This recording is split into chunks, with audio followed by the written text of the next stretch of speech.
ನಮಸ್ಕಾರ. ದರ್ಶನ್ ಅವರು ಒಳಗಿದ್ದಾರೆ ಅಂದ ತಕ್ಷಣನೇ ಕೆಲವು ವ್ಯಕ್ತಿಗಳು ಹೊರಗಡೆ ಅವ್ರದೇ ಆದಂತ ಹೇಳಿಕೆಗಳನ್ನ ಕೊಡಕ್ ಶುರು ಮಾಡಿದ್ರು. ಕೆಲವರು ವಿರೋಧ, ಇನ್ ಕೆಲವರು ಪರ, ಇನ್ ಕೆಲವರಂತೂ ಮೌನಕ್ಕೆ ಶರಣಾಗ್ಬಿಟ್ಟಿದ್ದಾರೆ. ಆದ್ರೆ ಅವರ ಅಭಿಮಾನಿಗಳು ಮಾತ್ರ ವಿರೋಧವಾಗಿ ಮಾತಾಡಿದಂತ ವ್ಯಕ್ತಿಗಳ ವಿರುದ್ಧವಾಗಿ ಬಾಯಿ ಬಂದಂಗೆ ಹೇಳಿಕೆಗಳನ್ನ ಕೊಡ್ತಾನೇ ಇದ್ದಾರೆ. ಇವತ್ತು ಕೂಡ ಅದೇ ರೀತಿ ಚಂದನನ ಹುಡುಗ ಬಾಯಿ ಬಂದಂಗೆ ಮಾತಾಡಿ ಇವಾಗ ಪೊಲೀಸರ ಮುಂದೆ ಹೋಗಿ ಶರಣರಾಗಿ ತಪ್ಪೊಪ್ಪಿಗೆನ ಇಟ್ಕೊಂಡು ಎಲ್ಲ ಕಡೆ ಟ್ರೋಲ್ ಆಗಕ್ಕೆ ಅವಕಾಶ ಅವನೇ ಮಾಡಿಕೊಟ್ಟಿದ್ದಾನೆ. ಜೊತೆಗೆ ಇದೆಲ್ಲ ಏನಕ್ಕೆ ನಡೀತಾ ಇದೆ, ಯಾಕೆ ನಡೀತಿದೆ, ಒಂದ್ ಸ್ವಲ್ಪನೂ ಯೋಚನೆ ಮಾಡದೇ ಇರೋ ರೀತಿಗೆ ದರ್ಶನ್ ಅವ್ರ ಅಭಿಮಾನಿಗಳು ಹೊರಟೋಗಿದ್ದಾರೆ. ಅವರು ಅಭಿಮಾನ ಇಟ್ಕೊಳ್ಳಿ, ಯಾರು ಬೇಡ ಅಂದ್ರು. ಆದ್ರೆ ಈ ರೀತಿ ಈ ರೀತಿ ಅತಿರೇಕವಾಗಿ ನಿಮ್ಮ ಬಾಸು ಜೈಲ್ಗೆ ಹೋಗಿದ್ರೆ ದುಃಖ ಪಡಿ, ಕೂತ್ಕೊಂಡು ಅಳಿ, ನಿಮ್ದೇ ಆದಂತ ನೋವು ಹಂಚ್ಕೊಳ್ಳಿ. ಅದನ್ನ ಬಿಟ್ಬಿಟ್ಟು ಬೇರೆಯವ್ರ ಮೇಲೆ ಹೋಗಿ ನೀವು ರಾಜಾರೋಷ ತೋರಿಸಿದ್ರೆ ಎಷ್ಟರ ಮಟ್ಟಕ್ಕೆ ಸರಿ? ಎಷ್ಟರ ಮಟ್ಟಕ್ಕೆ ಸರಿ ಅದು?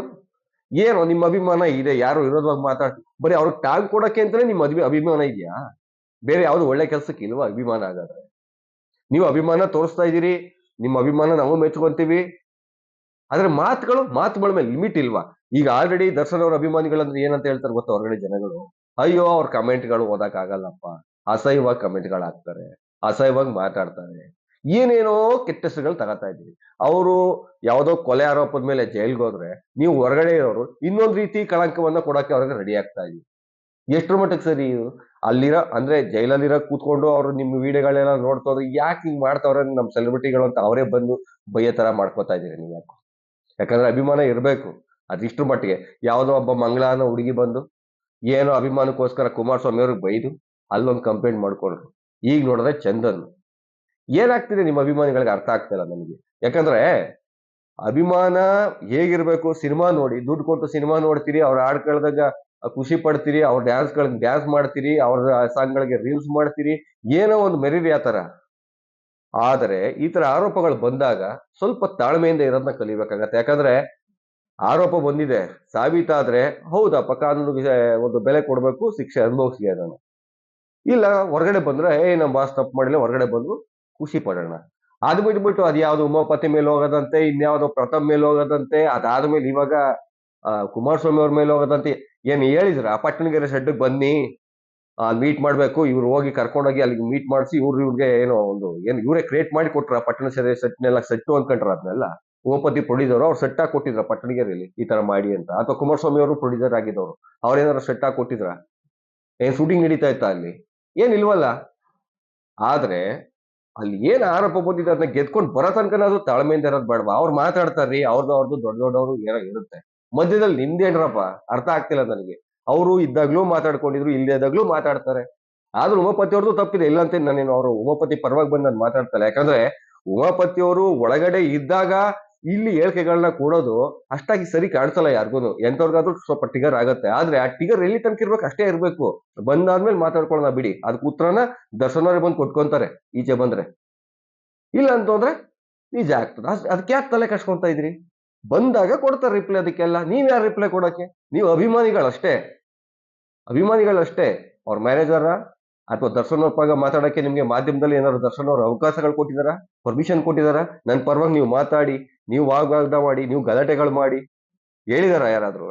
ದರ್ಶನ್ ಅವರಾಗ್ಲಿ ಹೇಳಿದಾರ? ಅವರ ಪತ್ನಿ ಆದಂತವ್ರು ಮಾತಾಡ್ತಿಲ್ಲ, ಅವ್ರ ಜೊತೆಲಿ ಇದ್ದಂತವ್ರೆ ಕೆಲವು ಜನ ಯಾರು ಮಾತಾಡ್ತಾ ಇಲ್ಲ. ನಿಮ್ಗೆ ಯಾಕೆ ಈ ಉಸಾಬರಿ ಅಂತ ನನಗೆ ಅರ್ಥ ಆಗ್ತಾ ಇಲ್ಲ. ಇಡೀ ರಾಜ್ಯ ಜನಗಳೇ ತಪ್ಪು ಮಾಡಿದ್ರು ಶಿಕ್ಷೆ ಆಗ್ಲಿ ಅಂತ ನಿಂತಿದ್ರೆ ನೀವ್ಯಾಕ್ರೆ ಹೆಂಗ್ ಆಡ್ತಾ ಇದ್ದೀರಿ? ನಾವು ಬಾಸು ಮಾಡೇ ಜಡ್ಜ್ ಇದಾರೆ, ಅದಕ್ಕೆ ಆದಂತ ನ್ಯಾಯಾಲಯ ಇದೆ, ತೀರ್ಮಾನ ಕೊಡುತ್ತೆ. ಅಲ್ಲಿ ತನಕ ಸ್ವಲ್ಪ ಕೂತ್ಕೊಂಡ್ರೆ ಒಳ್ಳೇದಾಗತ್ತೆ. ಅದನ್ನ ಬಿಟ್ಬಿಟ್ಟು ಅವ್ನ್ಗೆ ನನ್ನ ಮಗ, ನನ್ನ ಮಗ, ಈ ಡ್ಯಾಶ್ ಮಗ, ಆ ಡ್ಯಾಶ್ ಮಗ, ಒಂದ್ ಕಡೆ ಮಾಧ್ಯಮದ ಮೇಲೆ ಬರ್ತೀರಿ, ಇನ್ನೊಂದ್ ಕಡೆ ಉಮಾಪತಿ ಅವ್ರ ಮೇಲೆ ಹೋಗ್ತೀರಿ, ಇನ್ನೊಂದ್ ಕಡೆ ಕುಮಾರಸ್ವಾಮಿ ಅವ್ರ ಮೇಲೆ ಹೋಗ್ತೀರಿ, ಇನ್ನೊಂದ್ಸರಿ ಪ್ರಥಮ್ ಮೇಲೆ ಹೋಗ್ತೀರಿ. ಇವ್ರು ಹೆಂಗಾಗ್ಬಿಟ್ಟಿದೆ ಅಂದ್ರೆ ಹೋಗಿ ಮಾಧ್ಯಮಗಳಲ್ಲಿ ಹೋಗಿ ಮೈಕ್ ಹಿಡಿಯೋದಕ್ಕೂ ಏನು ಹುಮ್ಮಸ್ ಬಂದ್ಬಿಡುತ್ತೇನೋ ನಿಮ್ಗೆ. ನಾನು ಇವತ್ತು ಹೀರೋ ಆಗ್ಬಿಡ್ಬೇಕು, ಸೋಷಿಯಲ್ ಮೀಡಿಯಾದಲ್ಲಿ, ಯೂಟ್ಯೂಬ್ ಅಲ್ಲಿ, ಫೇಸ್ಬುಕ್ ಅಲ್ಲಿ ಎಲ್ಲ ನಂದೇ ಇರ್ಬೇಕು. ಈ ಹುಮ್ಮಸ್ಸಲ್ಲಿ ಮಾತಾಡ್ತೀರಾ, ಅಭಿಮಾನದಿಂದ ಮಾತಾಡ್ತಿದ್ದೀರ ನೀವು? ಅರ್ಥ ಆಗ್ತಿಲ್ಲ ನನಗೆ. ಮಾತಾಡಿ ತಮ್ಮ ಮೇಲೆ ತಾವೇ ಚಪ್ಪಲಿ ಕಲ್ಲು ಹೇಳಕ್ ಬರ್ತಿರೋದ್ರೆ ಯಾಕ್ರಿ ಬೇಕು ನಿಮ್ಗೆಲ್ಲ? ಯಾಕೆ ಬೇಕು? ಮಾಧ್ಯಮದ ಮೇಲೆ ವಾಗ್ದಾಳಿ ಮಾಡ್ತೀರಿ, ಈ ಕಡೆ ಪ್ರತಾಪ್ ಅವ್ರ ಮೇಲೆ ವಾಗ್ದಾಳಿ ಮಾಡ್ತೀರಿ, ಈ ಕಡೆ ನೋಡ್ತು ಅಂದ್ರೆ ಉಮಾಪತಿ ಅವ್ರ ಮೇಲೆ. ಆಯಮ್ಮ ಬಂದು ಕುಮಾರಸ್ವಾಮಿ ಅವ್ರ ಮೇಲೆ, ಆಯಮ್ಮದ್ ಎಲ್ಲಿ ಮತ್ತೆ ರೀಲ್ಸ್ ಬರಲೇ ಇಲ್ಲಪ್ಪ, ಎಲ್ಲಿ ಬರಲೇ ಇಲ್ಲ. ಬೇಕಿತ್ತ ಆಯಮ್ಮನ್ಗೆ? ಮಂಡ್ಯದ ಆಯಮ್ಮ ಮಂಗಳ ಆದವಳಿಗೆ ಬೇಕಿತ್ತ? ಹಾ, ಸುಮ್ನೆ ಅಭಿಮಾನ ಇರ್ಬೇಕು. ಎದೆ ಮೇಲೆ ಟ್ಯಾಟೂ ಹಾಕ್ಸ್ಕೊಡ್ರು, ಅಲ್ಲಿ ಹಾಕ್ಸ್ಕೊಡ್ರು, ಇಲ್ಲ ಹಾಕ್ಸ್ಕೊಳ್ಳಿ. ನಿಮ್ ಅಭಿಮಾನ ತೋರಿಸಿ, ಬೇಡ ಅಂತ ಹೇಳ್ತಾ ಇಲ್ಲ. ಆದ್ರೆ ಮಾತಾಡ್ಬೇಕಾದ್ರೆ ಒಂದು ಕ್ಯಾಮ್ರಾ ಮುಂದೆ ಒಂದು ಹೇಳಿಕೆ ಕೊಡಬೇಕು ಅಂದ್ರೆ ಸ್ವಲ್ಪ ಯೋಚನೆ ಮಾಡಿ. ಜನಗಳು ಹೇಳತಾರ ಅನ್ಎಜುಕೇಟೆಡ್ ಫ್ಯಾನ್ಸ್ಗಳಪ್ಪ ಅವರು ಅನ್ನೋದಕ್ಕೆ ಪುಷ್ಟಿ ತುಂಬಬೇಡಿ. ಜನಗಳು ಹೇಳ್ತಾರಲ್ಲ, ದರ್ಶನ್ ಅವರ ಅಭಿಮಾನಿಗಳು ಸ್ವಲ್ಪ ಅನ್ಎಜುಕೇಟೆಡ್ ತರ ಬಿಹೇವ್ ಮಾಡ್ತಾರೆ ಅಂತ. ಅದಕ್ಕೆ ಪುಷ್ಟಿ ತುಂಬಬೇಡಿ. ಅದಕ್ಕೆ ತಕ್ಕಂಗಿರಿ. ಅವ್ರ ಗೌರವನ, ಈಗ ಒಳಗಡೆ ಇದಾರೆ ಅಂದ್ರೆ ಅವ್ರ ಗೌರವನ ನೀವು ಉಳಿಸ್ಬೇಕು, ಕಳಿಬಾರ್ದು. ಈಗ ನಡೀತಿರ್ತಕ್ಕಂಥ ಈ ಸಿಚುಯೇಷನ್ ಏನಾಗಿದೆ, ಹೆಂಗಿದೆ ಅಂದ್ರೆ ಅವ್ರ ಒಳಗಡೆ ಇದಾರೆ, ಅವರು ಬೇರೆ ತರ ಮರದಿ ಕಳ್ಕೊಂಡು ಅವ್ರು ಹೋಗಿದ್ರೆ ಇನ್ನೊಂದು ಕೆಲವು ಮರದಿಗಳು ನೀವು ಕಳ್ಕೊಳಕ್ ರೆಡಿ ಆಗಿದೆ. ಜೊತೆಗೆ ಎಲ್ಲಾರ್ದು ಅಪ್ಪ ಅಮ್ಮಂದು, ಮನೆಯವ್ರದ್ದು, ಎಲ್ಲಾರ್ದು ಸೇರಿ ಮರದಿ ಕಳ್ಕೊಳ್ಳುವಂತ ಸಾಹಸ ಆಯ್ತು. ಕ್ಯಾಮ್ರಾ ಬಂದ ತಕ್ಷಣ ನೀವೇನು ಹೀರೋಗಳಾಗ್ಬಿಡ್ತೀರಾ ಹೇಳಿ? ಕ್ಯಾಮ್ರಾ ಮುಂದೆ ಬಂದ ತಕ್ಷಣ ಹೇಳಿಕೆ ಕೊಟ್ಬಿಟ್ರೆ ನಾಳೆ ಬೆಳಗ್ಗೆ ಏನಾದ್ರು ದರ್ಶನ ರಿಲೀಸ್ ಆಗ್ಬಿಟ್ರೆ ಅವ್ನು ಚೆನ್ನಾಗಿ ಮಾತಾಡಿದ ಕರ್ಸೋ ಅಂತಾರ, ಏನ್ ಜಗತ್ತಪ್ಪ ಜೊತೆಲಿ ಕೂತ್ಕೊಂಡು ಫೋಟೋ ತೆಗೆಸ್ಕೊಂತಾರ? ಅವ್ರದೇ ಸಾವಿರ ತಲೆನೋವು ಇರ್ತವೆ. ಈ ಕೇಸಿಂದ ಹೆಂಗಪ್ಪ ಹೊರಗೆ ಬರ್ಲಿ, ಹೆಂಗಪ್ಪ ನಾಳೆ ದಿನ ನಾನು ಸಿನಿಮಾ ಮಾಡ್ಲಿ, ಯಾವ ರೀತಿಯಪ್ಪ ನನ್ನ ಜೀವನ ಮುಂದಿಂದು ಅನ್ನೋದು ಅವ್ರದ್ದು ಆಲೋಚನೆ ಇರುತ್ತೆ. ಅದು ಬಿಟ್ಬಿಟ್ಟು ನೀವು ಮಾತಾಡ್ಕೊಂಡು ಅದೇನು ಹಂಗಂತ ನಾನು ಮೊದ್ಲು ಹೇಳ್ದಂಗೆ ಉಮಾಪತಿ ಅವ್ರದ್ದೇನು ತಪ್ಪೇ ಇಲ್ಲ ಅಂತ ನಾನು ಹೇಳ್ತಾ ಇಲ್ಲ. ಯಾಕಂದ್ರೆ ಅವ್ರ ಒಳಗಡೆ ಇದ್ದಾಗ ನಾವು ಮಾತಾಡಬಾರ್ದು, ಹೇಳಿಕೆಗಳು ಕೊಡೋದು ತಪ್ಪಾಗುತ್ತೆ. ಯಾಕಂದ್ರೆ ಈಗಲೂ ಕೆಲವು ಮಾಧ್ಯಮಗಳಲ್ಲಿ ನಾವು ಉಮಾಪತಿ ಅವ್ರ ವಿಡಿಯೋಗಳನ್ನ ನೋಡ್ತಾ ಇದೀನಿ, ಹೇಳಿಕೆಗಳನ್ನ. ಓ, ನಾನು ಅದಕ್ಕೂ ದುಡ್ಡು ಕೊಟ್ಟಿದ್ದೆ, ಇದಕ್ಕೂ ದುಡ್ಡು ಕೊಟ್ಟಿದ್ದೆ, ನಾನು ದುಡ್ಡು ಕೊಟ್ಟು ಕುಣಿಸಿದ್ದೆ, ಆಕ್ಟ್ ಮಾಡಿಸಿದ್ದೆ, ಈ ರೀತಿ ಮಾತುಗಳು ಆಡ್ತಾರೆ, ಟಿಗರ್ ಮಾಡ್ತಾರೆ. ಟಿಗರ್ ಆಗ್ಬಾರ್ದು ಅಷ್ಟೇ. ಟಿಗರ್ ಆದ್ರೆ ಲಾಸ್ ಯಾರಿಗೆ? ಮರದಿ ಹೋಗೋದು ಯಾರಿಗೆ? ನಿಮಗೂ ಅಂತ ಒಂದು ಜೀವನ ಇದೆಯಲ್ವಾ? ಯಾಕೆ ಬೇಕು ಇದೆಲ್ಲ? ಎಲ್ಲರೂ ಕಂಪ್ಲೇಂಟ್ ಮಾಡಿದ್ದಾರೆ. ಈಗ ಉಮಾಪತಿ ಅವ್ರು ಕಂಪ್ಲೇಂಟ್ ಮಾಡಿದ್ದಾರೆ. ಈ ಹಿಂದೆನೆ ಪ್ರಥಮ ಅವ್ರು ಕಂಪ್ಲೇಂಟ್ ಮಾಡಿದ್ರು, ಅಭಿಮಾನಿಗಳ ಕಡೆಯಿಂದ ನನಗೆ ಬೆದರಿಕೆ ಕರೆ ಬರ್ತಾ ಇದೆ ಅಂತ, ತಲೆನೇ ತೆಗೆದು ಬಿಡ್ತೀನಿ ಅಂತ ಇದ್ದಾರೆ ನನಗೆ ಅಂತ. ಯಾಕೆ ಬೇಕು ಈ ಕಂಪ್ಲೇಂಟ್ಗಳೆಲ್ಲ? ಯಾಕೆ ಬೇಕು? ಈಗ ದರ್ಶನ್ ಅವ್ರಿಗೆ ಏನು ಕಳಂಕ ಬಂದಿದೆಯೋ ಆ ಕಳಂಕ ತೊಳ್ಕೊಂಡು ಹೋಗ್ತಾರೆ. ಅದು ಬಿಟ್ಬಿಟ್ಟು ನಿಮ್ಮ ಮೇಲೆ ಬರ್ತಿರೋ ಕಳಂಕ ನೀವ್ ಯಾವಾಗ ತೊಳ್ಕೊಂತೀರಾ? ಫಸ್ಟ್ ಅದನ್ನ ಅರ್ಥ ಮಾಡ್ಕೊಳ್ಳಿ. ದಯವಿಟ್ಟು ಈ ತರ ನೆಗೆಟಿವ್ ಮಾತಾಡೋದನ್ನ, ಅಥವಾ ಕ್ಯಾಮ್ರಾ ಸಿಕ್ಸೋನ್ಗೆ ಬಾಯಿ ಬಂದಾಗ ಮಾತಾಡೋದು, ವಲ್ಗಾರಿಟಿ ಉಪಯೋಗಿಸ್ಕೊಂಡು ಮಾತಾಡೋದು, ಏನೋ ಒಂದು ನಾವು ಹೀರೋಗಳು ಅಂತ ತೋರ್ಸ್ಕೊಳಕ್ ಹೋಗೋದು ಮೊದಲು ನಿಲ್ಸ್ಬಿಡಿ. ಹೀರೋ ಈ ರೀತಿ ತೋರ್ಸೋರು ಇಲ್ಲಿ ಯಾರು ನೋಡೋರು ಇಲ್ಲ. ನೋಡ್ಕೊಂಡು ಏನೋ ಒಂದು ಲೈಕ್ ಒಂದು ಕಮೆಂಟ್ ಹಾಕ್ಬೋದು, ಅದ್ರ ಕೆಳಗಡೆ ಕಮೆಂಟ್ಗಳನ್ನ ಓದಿ ನಿಮ್ ವಿಡಿಯೋ ಕೆಳಗಡೆ. ನಾವು ಮಾಡಿದೀವಿ, ನಿಮ್ ಬೈಟ್ಗಳನ್ನ ನಾವು ತಗೊಂಡಿದೀವಿ, ಇಲ್ಲ ಅಂತಲ್ಲ. ಕೆಳಗಡೆ ಕಮೆಂಟ್ಗಳನ್ನ ಓದಿ ಯಾವ ರೀತಿ ಬರುತ್ತೆ ಅಂತ. ಅದೇ ಕಾರಣಕ್ಕೆ ನಾವು ನಿಲ್ಸ್ಬಿಟ್ಟು ಸುಮ್ಮನಾಗ್ಬಿಟ್ಟಿದೀವಿ. ಯಾಕೆ ಬೇಕು, ನಾವೇ ಬಯಸ್ದಂಗಾಗುತ್ತೆ ಅಭಿಮಾನಿಗಳಿಗೆ ಪಾಪ ಅಂತ.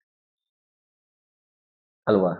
ಇಷ್ಟನ್ನ ಅರ್ಥ ಮಾಡ್ಕೊಂಡು ದಯವಿಟ್ಟು ಶಾಂತವಾಗಿ ಕಲೀರಿ.